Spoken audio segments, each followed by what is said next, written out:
Hello everyone, you're listening to the Digipire podcast where we discuss everything technology and how to make money in the cloud and build your digital empire.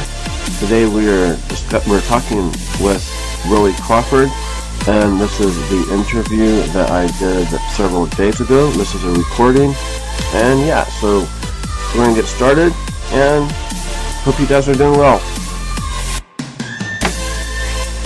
Hello, and welcome to the Digipire podcast. Joining us today is a true veteran of the internet marketing scene and someone who, if you don't already know, you will soon want to. He's been called one of the most genuine and most respected marketers in the world today. And in this session, you'll hear why he thinks it's important to choose who you listen to, why you should have a loose plan, but also still be open to change, and why age isn't an issue. It's my pleasure to welcome to the show Willie Crawford. Welcome to the Digipire podcast. Thank you very much. It's my pleasure to be here. Okay, well, excuse me, I'm sorry. Well, you've been around the internet marketing scene for many, many years. How many years has it been and how did you get started, Willie? I've been around since 1996. At that time, I was in the United States Air Force, and I had been trained in economics and business in college, and I was ready to start a business of my own, even though I had 6 years before I would retire from the military.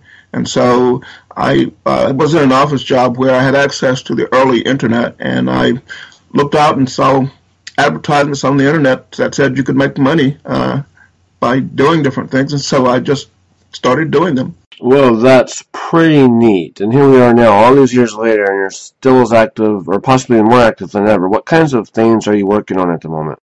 Well, my biggest thing right now is doing the rank and rent websites, and I'm actually working on putting together a course on how to do that, because it's fairly easy to build a website and even to rank it in the search engines, but to go out to find a tenant, a renter, that's the challenge for a lot of people. And so I decided to do a 6-week course, which will 6 weeks, 6 1-hour sessions, and so I'll have 6 hours of recorded audio and video and the transcripts, and I'll sell that as one of my many products. Other than that, I'm turning 61 next month, and I want to work less, and so I'll still do some consulting, but I'll do some internet marketing where I'll mail out a newsletter several times a week, but I won't do much else. I was going to say, you're going to make sure that you match the lifestyle to what you're doing online as well. So So that's the dream, I think, for most people, isn't it? Yes, it is. And I'll have my military pension, and when I turn 62, I'll get a Social Security pension, they call it. And so I'll have lots of sources of income. I don't need to work 18 hours a day anymore. I've done that in the past, and it's sort of crazy. I can only imagine. I hear you on that. It's funny, in internet marketing or just business in general, you can work for hours and hours and hours, days and days, and absolutely see no return, maybe until months or even years later sometimes. So, but anyway, what made you want to get into internet marketing in the first place?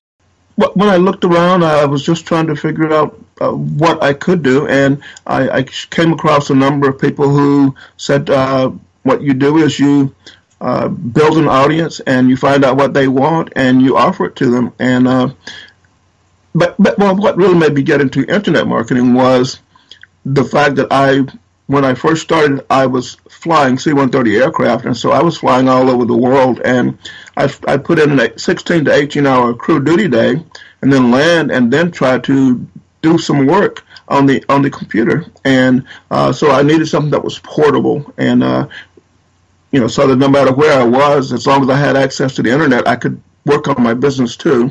And so that's sort of what nudged me towards internet marketing. And how excuse me, I'm trying to get a cold, I think. And how easy or how hard, what did you find it right back then at the very start?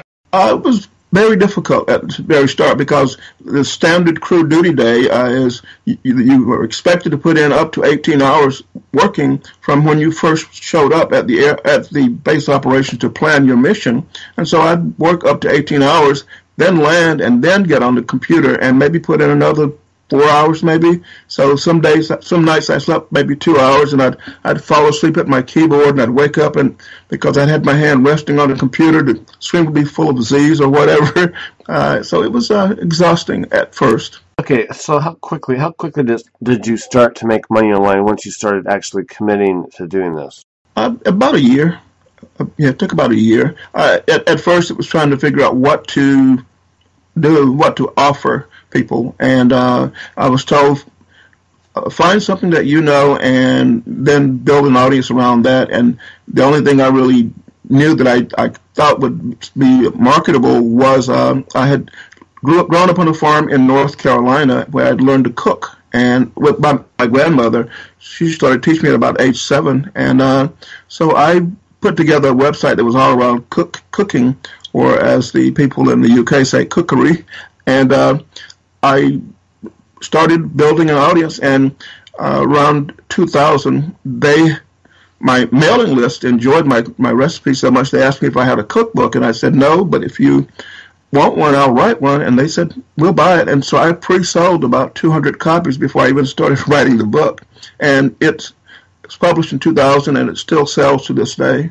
Okay, wow, and now here you are, and as you said, I think you said you're about to hit your 61st birthday. So as a man in your 60s, I guess what you're saying is that the age isn't a barrier to this, and that the internet has kind of leveled the playing field for everyone, no matter what age you are. Yes, I've seen people as young as like 14 starting online businesses, and I've seen many people in their 70s and even 80s. I used to attend a lot of seminars and conferences, and I'd sit and talk to people in their 70s and 80s, and they were very lucid, first of all. And so we were all sharing the same experiences, the same dreams and hopes. And so it was just a matter of figuring out putting all the pieces together. But anyone can do it, though, regardless of age.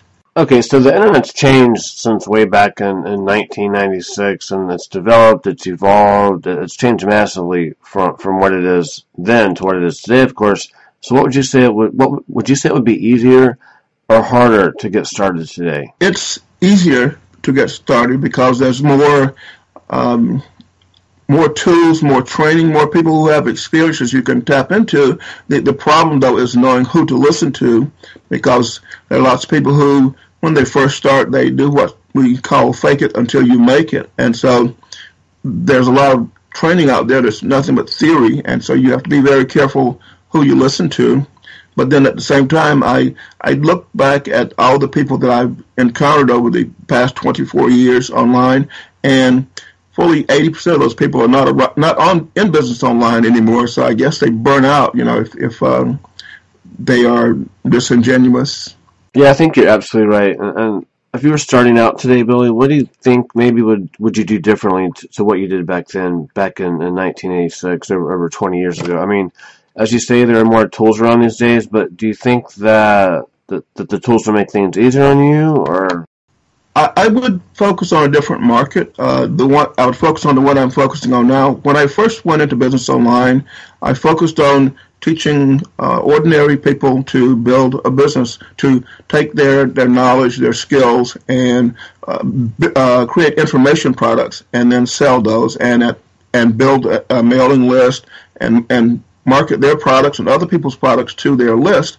And so I worked with a lot of people who had absolutely no business experience, and many of them were unwilling to learn the skill set they needed. And so and fully 90% of them never had any major success. And so today, if I started over again, I would focus on business owners, which is what I'm focused on now anyway, because they have experience running businesses. They have the pressures of running business. They have to make decisions, tough decisions, and so they're more.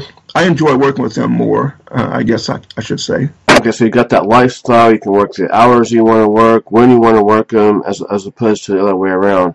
So I guess in terms of domain stuff, the domain stuff that you're doing and the course that you're putting it together, just could you walk us through that process? I mean, how long does it take you to do it with somebody with your level of experience?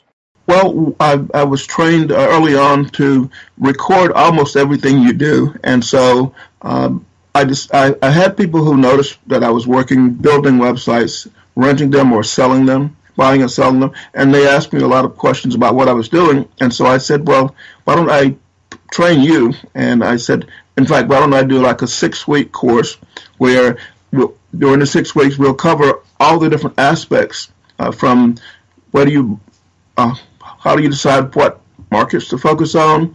What do you buy the domains, and how do you build the websites, and how do you get them ranked high in the search engine, and how do you find the renters or buyers, and if with the renters, how do you collect the monthly rent, things like that. And so I decided I just floated out and said I'm going to do 6 weeks. Each week I'll do 1 hour of teaching, and at the end of the hour I'll reserve some time for questions and answer. And during those 6 weeks, I'll be recording everything. And so at the end of 6 weeks, I'll have probably about 9 hours of training plus the questions and answers. Training and questions and answers combined will be about 9 hours of material. And then I was taught, well, if you're going to do video, you may as well rip off the audio and have the audio offer too, and you may as well transcribe it and offer the PDFs, and so offer it in 3 different formats, and that's what I'll be doing there. And so it's very easy actually, because I'm going to spend an hour a week teaching, and then I'll do the question and answer, and so I don't really have to do a lot of preparation in advance. I need to know what I'm going to teach each week, but all I really need is to get started is the first week's material, and then after the first week, then I can sit down and prepare for the second week in between the 2 sessions. And so it's fairly easy to just get started, and then if questions come up or problems, I can adjust to that. And coming from a military background, I learned that you could have the most flawless plan, and as soon as you got started executing the plan, or you take off from in an airplane and things start going wrong, and the plan completely changes. And so, it's I've been taught you plan things out, you flow them out, but you don't plan on sticking completely to the plan. And so, with me, it's very difficult to frazzle me anymore because I've been through so many experiences while in the military, including 7 conflicts, 4 wars, and a number of insurgency operations. And so, there's very few things I can encounter now that would shake me up more than those things that did. Yeah, I definitely hear you on that. And, you've got a lot of experience to be able to cope with, just about anything, as you say, that's thrown at you online. And like you said, anything that's thrown at you online is nothing like what you've experienced, in the military. And I guess off the back of that, what you're saying is you're saying to almost have like a loose plan, but also take on board other people's feedback so that they can actually steer the way that this course that you're going to be putting together is it going to actually evolve and become that 6 weeks worth of training, so that the people, excuse me, that are on there on the live training, they get exactly what they need in order to be able to model what you're doing? Yes, and with most information products that are sold on the internet or even offline, fully 90% of the people who purchase the products never use them, never execute all the way through to see the results. And so one of my goals is to make sure that every student that's in my class, if they are willing, will at the end of the class be already buying and renting websites. And so my goal is for them to see results by the end of the training. And then I can turn around and ask those people for testimonials, and that'll be half of my copy on my website. People, saying that we did what Willie taught us and we got results. Yeah, absolutely. I love the fact that as well as you say that you can do this by effects or just planning the first week, the first 1 hour session, obviously you can go to market with that and get the people signed up and give it a starting date. And then, once you've done the first presentation, then weeks 2, 3, 4, 5, and 6, they follow on thereafter. So effectively, I guess you're creating the product. You sold it before, and you've actually created the product as opposed to the other way around, which I think a lot of people fall into that trap of wanting to create something amazing right out of the gate. And then they'll go off and they'll make it perfect. Then they'll go to market and try and sell it. But of course, by that point, they've done it the long way around. So it seems to me like you've got the idea, and that's a great way of moving forward.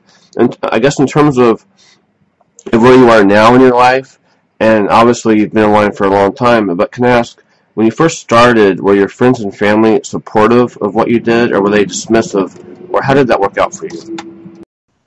They were supportive, but they didn't fully understand what I was doing. They just knew that I had a part-time job I was doing on the computer. I didn't really explain it, and I was flying airplanes, and so when I started, I was actually 96. I would have been in Hawaii, and I went from Hawaii to Alaska, and then Alaska to Florida, and so I've been to like 60 different countries while flying.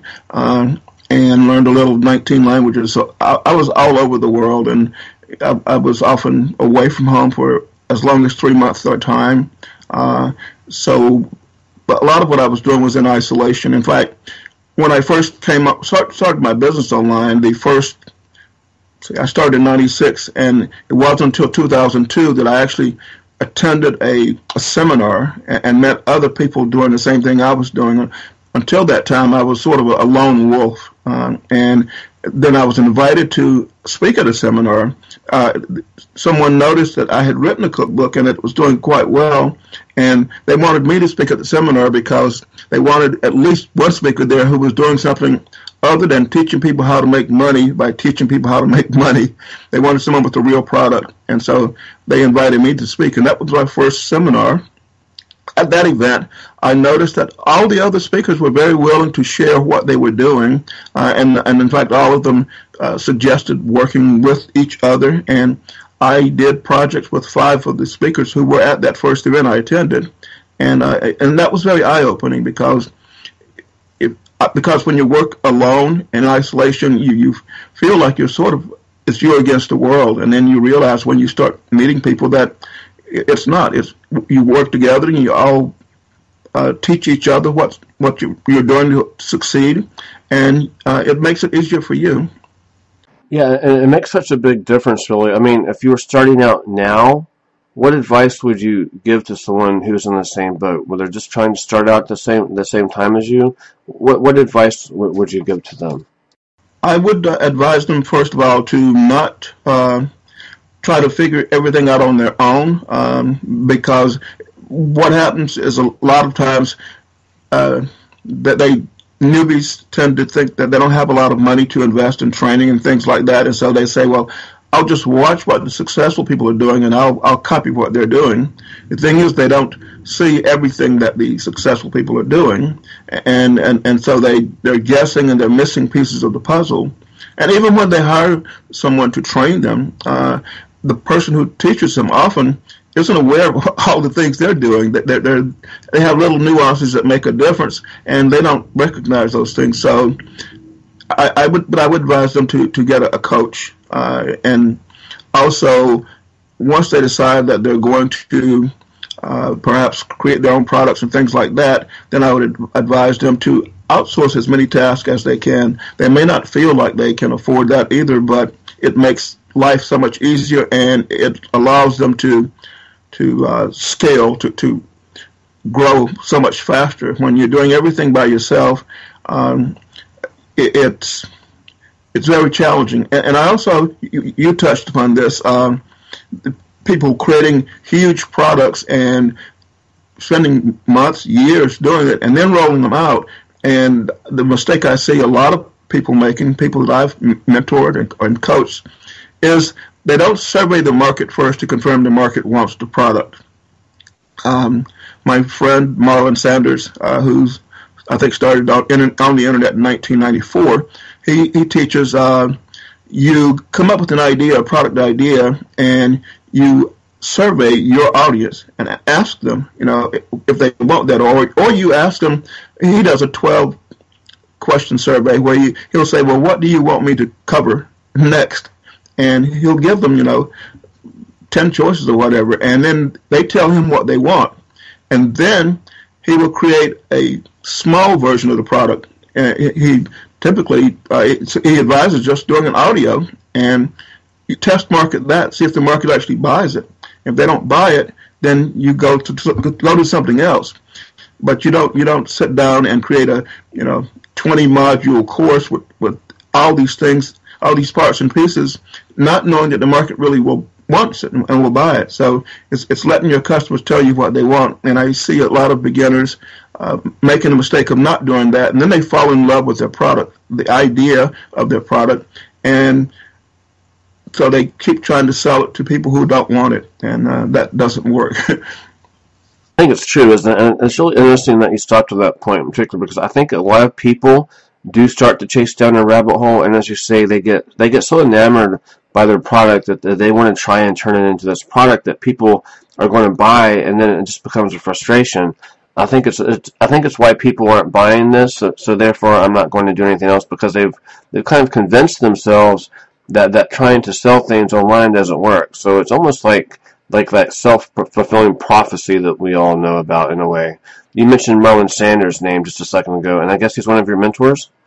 He's a close friend, and he's, I wouldn't call him a mentor. My first mentor was Jim Daniels, who he started in 1995, and the first information product I purchased was a book he wrote on how to start a business online. He took his income tax refund check, purchased a used computer, and started his business back in 96 too, I think, maybe 95. And he was a person I modeled, and I read his materials, and I copied what he did. And so I would call him my first mentor, and we talked yesterday, actually, so we're very close. But I've had numerous mentors, though, some who were formal mentors and some who were just people who gave advice. We actually exchanged advice. People like Rich Sheffrin, if you know who he is.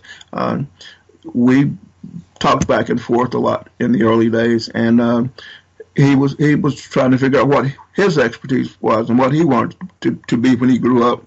And he finally figured out, coaching and mentoring and steering business owners in the right direction. He does a marvelous job of that still today. But so I've had lots of mentors over the years. A lot of them who wouldn't say, we didn't have a formal relationship, but they were teaching me, and I was teaching them some things too. Wow, this is so cool. I remember when I first found out about you, when I first discovered you on the Worm Forum back in the day, when you soon got a very, very strong reputation as being one of the most genuine people in there. I think it was probably maybe in the early 2000s, maybe 2001, 2002, I'm not sure. And as I say, you're one of the most respected figures in there even then. And that's why I was really excited about talking with you today, so we could just get some insight from you. I mean, what's next for you, Willie? You've done so much, and as you say, you want to take a step back, but I can imagine you're the kind of person that might take a step back, but then will continue doing what you do because you love it so much. I think that's where we all want to be in life, really, because we're doing what we love. I think that's what everybody wants. So what's in it for you? What's in it for your future? What do you have in store for your future, Willie?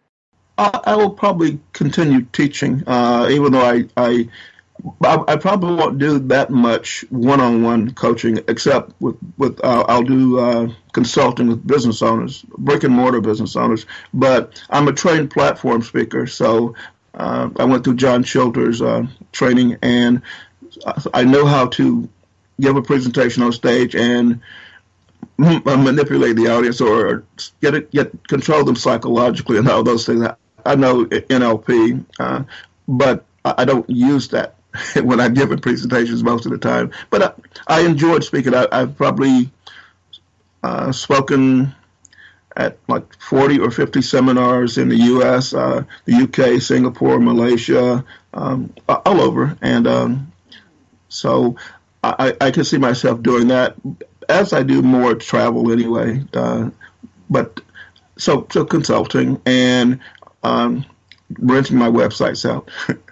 And I'd say that's a great income stream as well, isn't it? It is. It is. You can there are domainers who go out and they purchase domains and they hold on to them as an investment, or they sell them. If you buy the right ones, you can get them for as little as like $10, and a day or two later sell them for a couple $100. I mean, it's that easy if you know what you're doing. But it's better to have an income stream by building them out, getting them ranked in the search engines, and then renting them out to business owners who every business needs more customers. They need more leads, more people coming to their doors, whether it's online or offline. And so all I'm doing is figuring out where their customers are, who their customers are, and then building a website that gets their attention, and then turning around and saying, I have your customers' attention, why don't you rent this website for me? And if I go into a niche like, I don't know, say lawyers, and I have a website that targets a need for a specific type of lawyer in a specific city, then I approach someone and rent them my website. And if they ever decide they don't want to rent it from me, I just turn around and rent it to one of their competitors. They know I will do that. So whether you're a dentist or chiropractor or a contractor or whatever, if you don't continue renting my site, then I just find your competitor or someone else in the same city, and I rent it to them. So it's once you get the site rented or get it ranked in the search engines, it's fairly dependable. It'll continue for years and years, probably decades. Yeah, that's a really great model. I know a lot of people are doing it now, but which do you enjoy most? Do you enjoy creating a product or speaking on stage these days? It is, and I guess it's that they often say that people fear public speaking more than even death, and yet I'm so accustomed to speaking in front of audiences. In the military, I was forced to get on stage and even have politicians and generals in the audience, and my job was to explain portions of the mission, the flight we were doing and things like that. And so I grew very accustomed to just standing up in front of people and explaining things and teaching people. And so it's something that, I enjoy teaching in the first place. I'm a martial artist, and for a while I taught karate to students. And so, and I got 40 years experience in the martial arts. So I enjoyed, teaching there too. And what I discovered is when you teach anything, you have to that forces you to really learn your topic too. So but I enjoyed it. I just enjoy speaking. Yes, you have the podium power, they call it. You're in front of the room and everyone's focused on you, and they have to listen to you. Yeah, I think that's true. And I guess the great thing about live speaking is, as I say, the interaction that you get from the audience, and the fact that you can look out and get an instant reaction from the audience, as opposed to when you create a product or build something online, you're just creating it and sending it out later. So you don't get that instant feedback that you don't get the instant feedback that you get with a live audience. So it must be nice to have that excuse me, that human interaction as well, which is something that we don't get as internet marketers, because this could be a lonely game otherwise, can't it?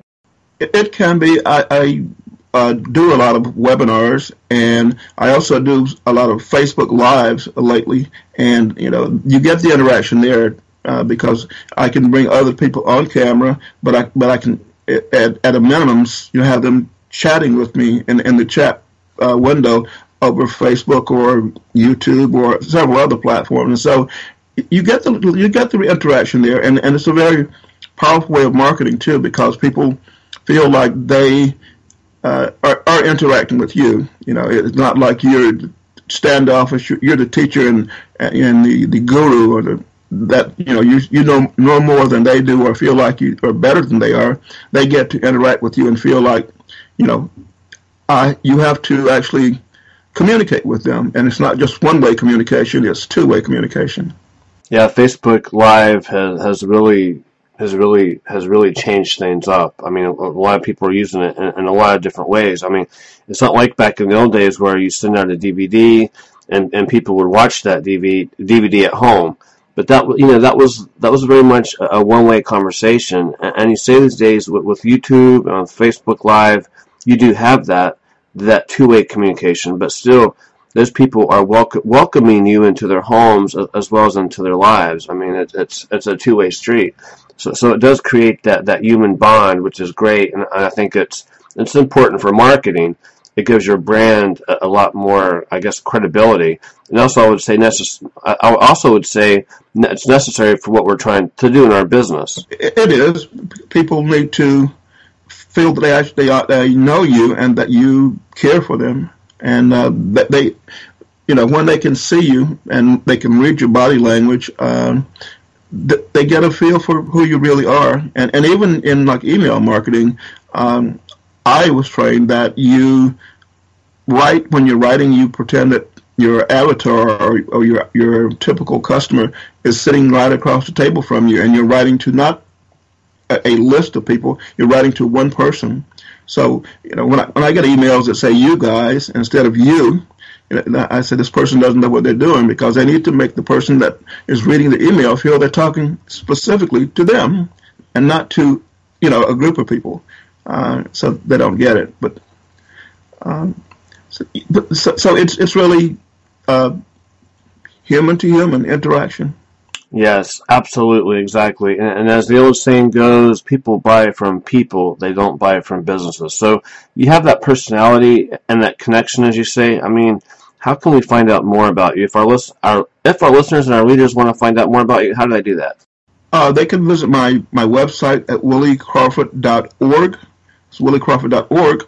Or I'm very visible on social media. So if they just go to Facebook or Twitter or LinkedIn and just type in my name, I use the same photo everywhere. So once they learn what my face looks like, they would find me. But on Facebook, which is where I'm most active, they would just go to facebook.com/Willie Crawford 1. Willie Crawford, the number 1. I guess there's another Willie Crawford who beat me to just to plain Willie Crawford. Okay, great. Well, Willie, it's been a real pleasure chatting with you today. I really do appreciate you taking the time to do this, and I wish you all of the success with what you're about to achieve. And, of course, kudos to you for everything that you've achieved so far in life. It's great to hear your story, and I'm sure everyone else will enjoy hearing it as well. Thank you. Thank you very much. Hello, you have been listening to the Digipire podcast. You can find us online at Digipire. You can find a list of all of our podcasts at digipire.com/podcast, along with future podcasts that we have planned. Thank you for listening.